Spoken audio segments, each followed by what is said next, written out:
Ayan. So magandang umaga sa ating lahat. Ayan, dito tayo sa ating garden. Ikot-ikot na naman tayo ulit. At saka nagkakape. Ayan, kape tayo. Kuha tayo ng ano dito. Anuhan natin ang damo. Para, ayan. Ayan. Para maganda yung ano ng ating matanim. Ayan guys.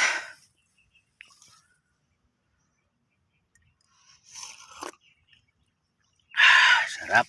Habang nagkakape tayo, ano tayo ng bunutan natin ng damo, no?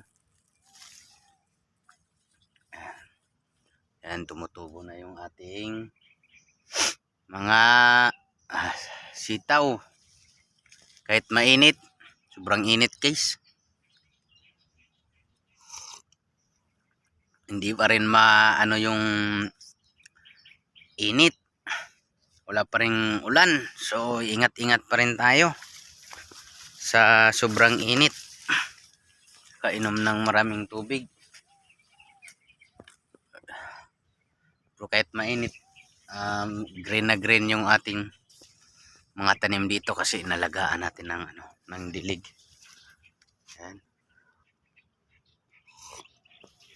So meron pala akong dito, bagong tanim na mga sitaw. Ayan o. Ganda. Tubo na o. Yan yung tanim natin guys. Tanim-tanim lang tayo.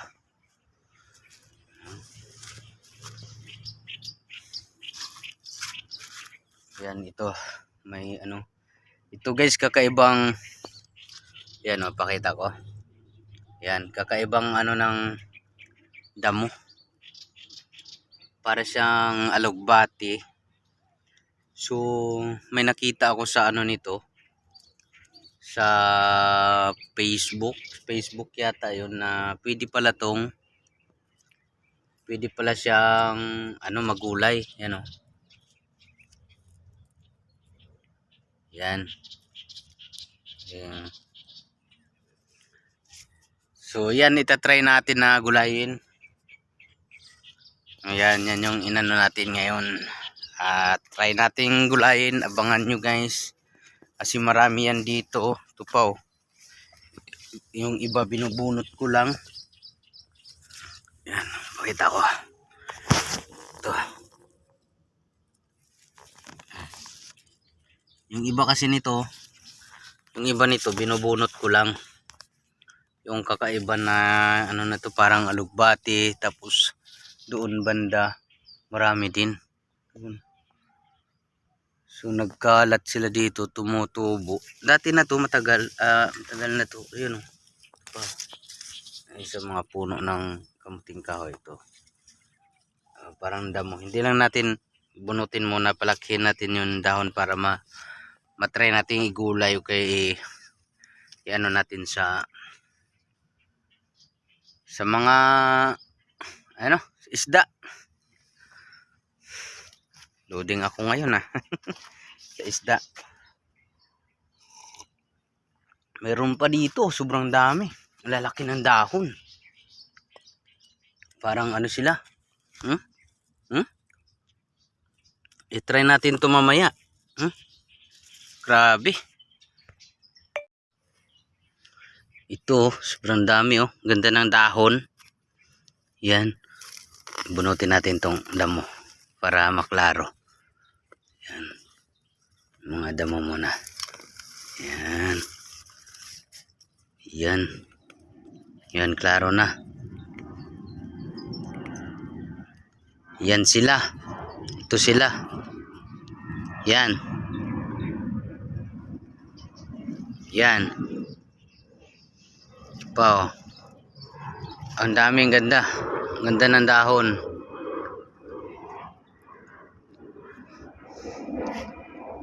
Marami pati doon oh, nagkalat pa doon sa Mamaya i-try natin ng gulayin.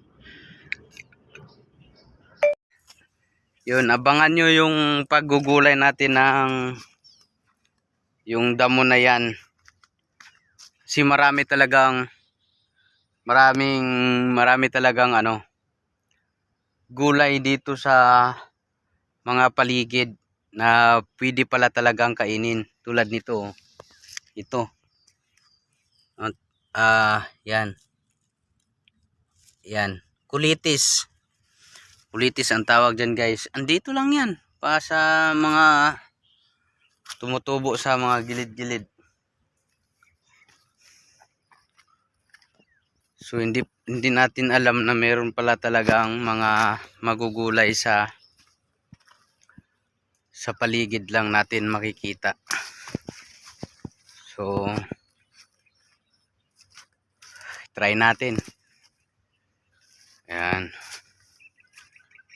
So ngayon, tapos na natin maipakita yung ano, punta tayo, gala tayo sa dagat. Habang nagkakape. Malapit lang dito ang dagat. May ano nang ibon dito sa ano, kahoy.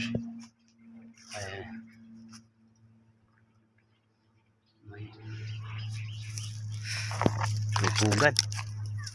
Mayroon sisiw. Ayan, huwag natin galawin. Daming ibon dito madaanan, guys. Papuntang dagat. Tayo. Yan, punta tayo. Tingnan natin yung dagat kung malinaw ba, kasi kung malinaw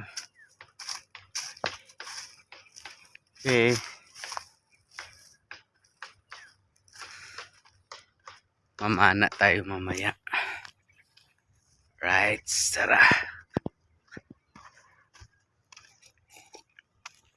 Nagkakape. Dala-dala ko yung tasa sa dagat.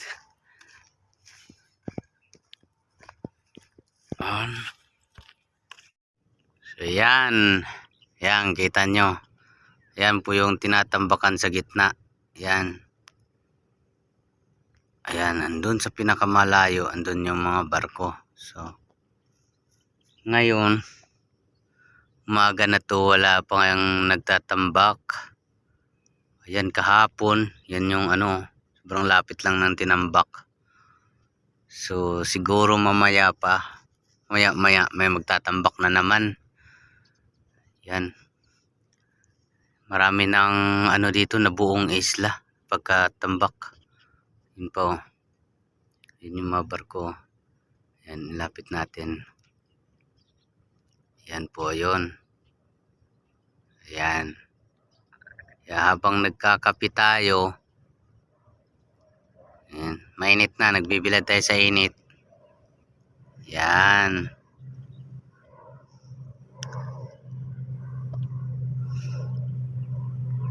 Ito lang muna tayo. So, ayun na nga, guys.